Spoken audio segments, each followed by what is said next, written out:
ఈ రకంగా దారి మళ్లించిన పరిస్థితి ఉన్నది. నా ప్రశ్న ఏమంటే, దారి మళ్లించారు, గ్రామాల్లో జరగాల్సిన పనులన్నీ అలా నిలుపుదల అయిపోయినాయి. మళ్ళీ ఇప్పుడు ఏమైనా మళ్ళీ వాటిని మళ్ళీ రిస్టోర్ చేస్తామా, గ్రామాలుగా నిధులు ఇచ్చేటువంటిది కూడా అలాంటి పరిస్థితి ఏమైనా కూడా తెలియచేయాలని కోరుతున్నాను. ఓకే, డిప్యూటీ సీఎం గారు.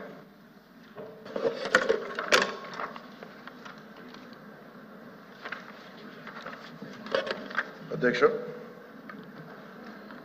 సప్లిమెంటరీ క్వశ్చన్స్ దువ్వారపు రామారావు గారు, మంచిమూర్తి అనురాధి గారు, తిరుమల నాయుడు గారు, లక్ష్మణరావు గారు, భీమిరెడ్డి, రాంభూపాల్ రెడ్డి గారు, ఈ వెంకటేశ్వర గారు అడిగిన గౌరవ సభ్యులు అడిగిన దానికి లేవనెత్తిన అంశాలన్నిటికీ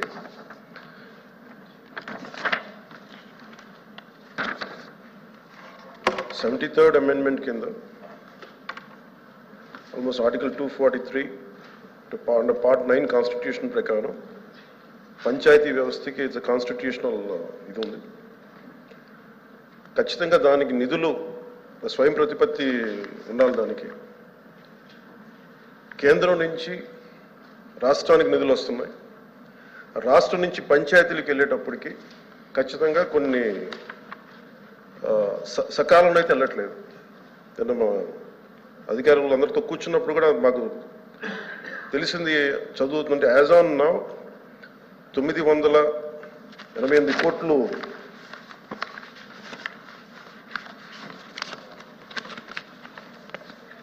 యాజ్ ఆన్ నౌ 998 కోట్లు మార్చి నెలకి ఇంకా విడుదల కావాల్సింది అధ్యక్ష. ఇప్పటిదాకా రాలేదు. దాని మీద మేము చర్యలు తీసుకుంటాం. ఎలా రావాలని ఒకసారి అందరితో కూర్చొని దాని మీద డిస్కస్ చేసి క్లారిటీ ఇస్తాం భవిష్యత్తులో.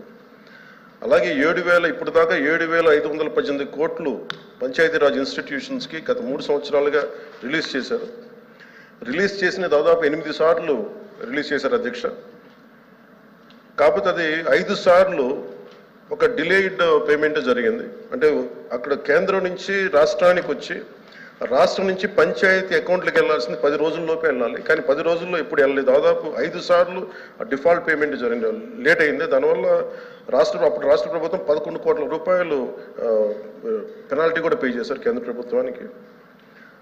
అలాగే ఇప్పుడు భవిష్యత్తులో ఇంకా ఏమేమి జరిగినాయి, ఇంకా అవకతవకలు జరిగినాయి అంటే, ఇందా గౌరవ సభ్యులు చెప్పినట్టుగా దాదాపు డిస్కామ్స్కి పంచాయతీరాజ్ వారి అనుమతి లేకుండా, సర్పంచుల అనుమతి లేకుండా దాదాపు 2,165 కోట్లు వాళ్ళకి డిస్కామ్స్కి పే చేయడం జరిగింది. దాని మీద కేంద్ర పంచాయతీరాజ్ కమిషన్ డిపార్ట్మెంట్ ఇండియా వాళ్ళు వచ్చి వాళ్ళు అడిగారు అధ్యక్ష. అడిగితే 5 పంచాయతీలతోటి వాళ్ళు తీసుకున్నారు. దాని మీద మొత్తం జరిగిన తర్వాత వాళ్ళు ఒకటే చెప్పారు, దీంట్లో కొన్ని అవకతవకలు 6 అంశాలు లేవనెత్తారు అధ్యక్ష. 6 అంశాలు లేవనెత్తిన దాని అనుబంధంగా అన్నీ ఉన్నాయి.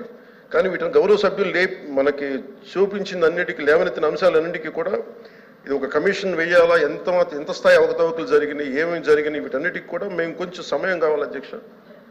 కొంచెం మీకు సమయం ఇస్తే వారు లేవనెత్తిన అంశాలన్నింటికీ సరైన రీతిలో బాధ్యతగా మేము సమాధానం ఇస్తాం.